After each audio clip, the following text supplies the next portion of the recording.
wabarakatuh. Assalamualaikum warahmatullahi taala wabarakatuh. Waalaikumsalam warahmatullahi taala wabarakatuh. Baik ibu-ibu, pada kesempatan kali ini saya akan menjelaskan mengenai tentang masalah perlindungan anak, yang mana di bulan kemarin kita sempat membahas tentang masalah kesehatan dan gizi. Oleh karena itu pada saat sekarang ini saya akan membahas tentang masalah perlindungan anak, yang mana yang perlu diketahui pertama kali yaitu adalah anak itu kriterianya bagaimana, Bu? Ada yang tahu? Oh, enggak ada ya, Mas ya. Yang dinamakan anak di situ yaitu adalah anak yang masih berusia 18 tahun. Jadi dari kandungan terus kemudian sampai 18 tahun itu yang dinamakan anak. Terus kemudian di sini ada istilahnya hak anak. Jadi anak di sini yaitu mempunyai hak, bukan hanya orang tua yang mempunyai hak terhadap anak, tapi anak juga memiliki hak, yaitu yang pertama adalah hak hidup. Yang mana hak hidup itu kebutuhan dasar untuk keberlangsungan hidup anak itu harus terpenuhi. Di antaranya yaitu makan, terus kemudian mendapatkan ASI eksklusif, terus imunisasi, makanannya juga harus bergizi seperti itu. Terus kemudian perawatan kesehatan. Jadi ini perlu diperhatikan oleh orang tua karena ini adalah merupakan hak anak. Terus tempat tinggal yang layak. Jadi kalau punya anak jangan ditempatkan di tempat yang tidak layak. Jadi harus layak tempatnya. Terus kemudian yang kedua yaitu adalah hak tumbuh kembang. Yang mana hak tumbuh kembang di sini adalah diantaranya mendapatkan pendidikan termasuk pendidikan usia dini. Jadi kalau sudah usia semisal 2 tahun itu anak segera disekolahkan, semisal di PAUD seperti itu. Terus kemudian kasih sayang. Kasih sayang bukan hanya anak pertama, Bu. Jadi semua anak, semisal punya 6 anak. Jadi dari 1 sampai 6 anak tersebut kasih sayang tetap sama. Jadi tidak ada yang dibedakan. Entah itu anak yang tertua, terus kemudian yang termuda ataupun yang menengah. Jadi itu harus dirangkul semuanya, terus kemudian kasih sayang tetap ada seperti itu. Jangan pilih-pilih. Terus kemudian motivasi, orang tua juga harus memberikan motivasi terhadap anak.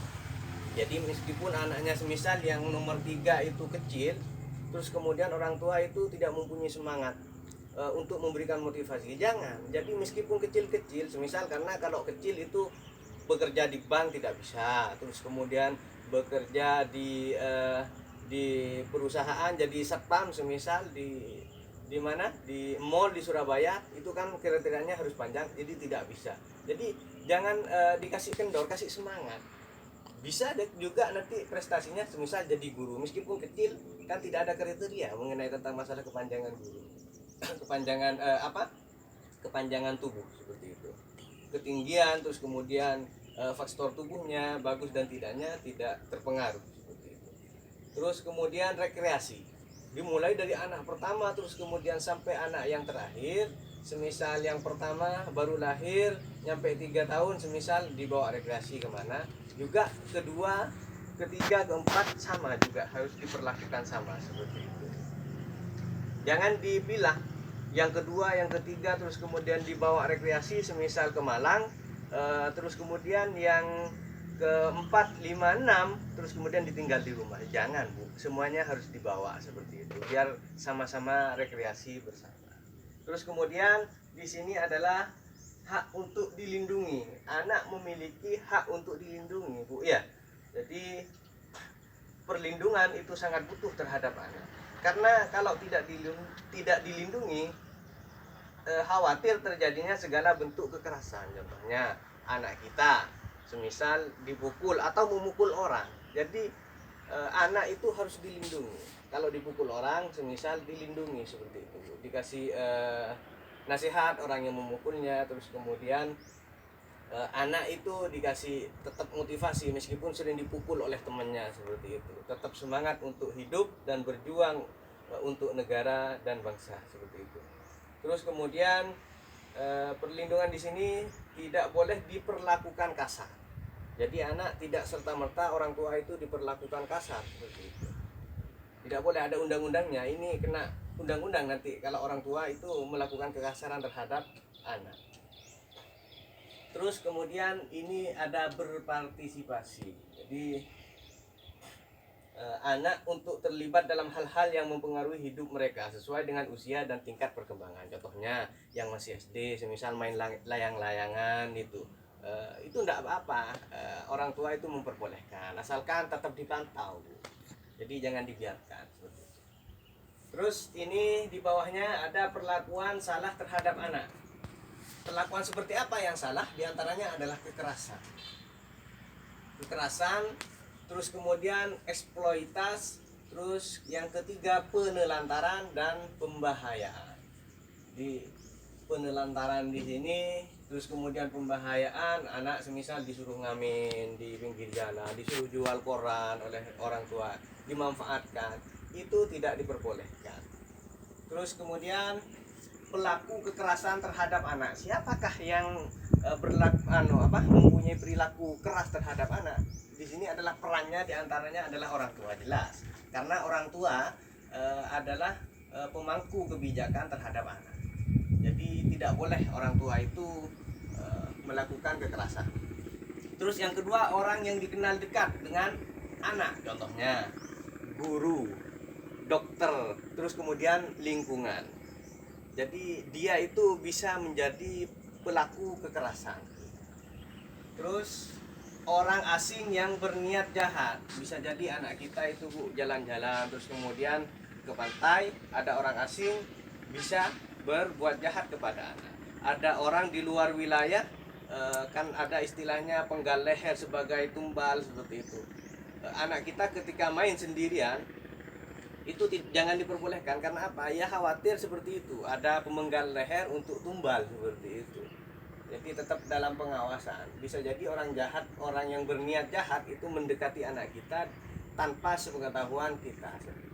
Terus organisasi kriminal, contohnya perampok seperti itu. Anak kita itu dirampok, diculik, terus kemudian dia itu minta semisal tukar uang. Kalau semisal anaknya ingin selamat, uangnya serahkan uang 1 M seperti itu. Jadi ini organisasi kriminal.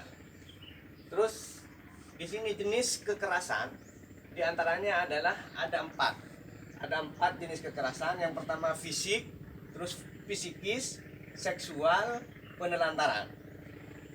Yang fisik membanting, anak itu dibanting. Jadi ini tidak boleh, ini merupakan termasuk kekerasan. Salah dikit semisal anak itu pas dibanting, diambil kakinya terus kemudian dibanting ke belakang. Terus menampar, anak salah langsung ditempeleng. Jadi itu bukan solusi. Bahkan itu jenis kekerasan, bisa menjadikan anak itu trauma untuk melangkah dalam hidupnya seperti itu. Ada membakar.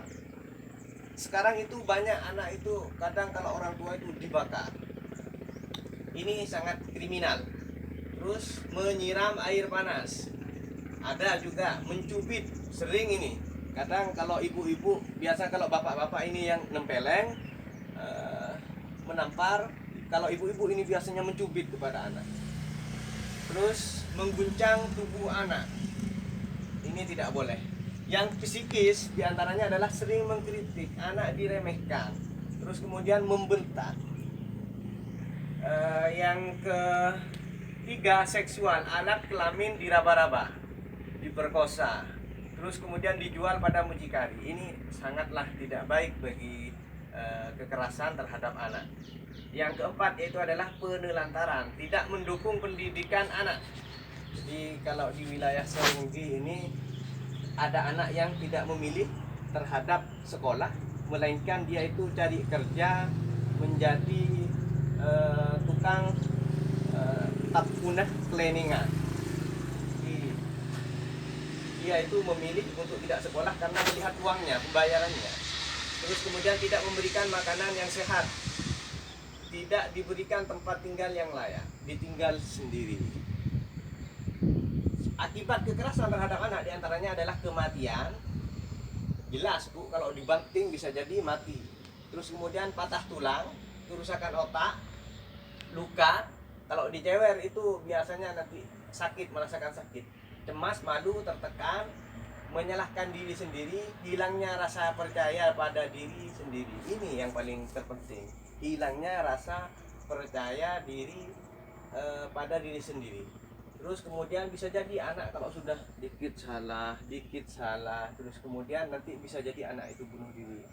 Untuk apa saya hidup kalau semisal setiap melangkah disalahkan. Mungkin cukup di sini saja. Kurang lebihnya mohon maaf. Assalamualaikum warahmatullahi wabarakatuh.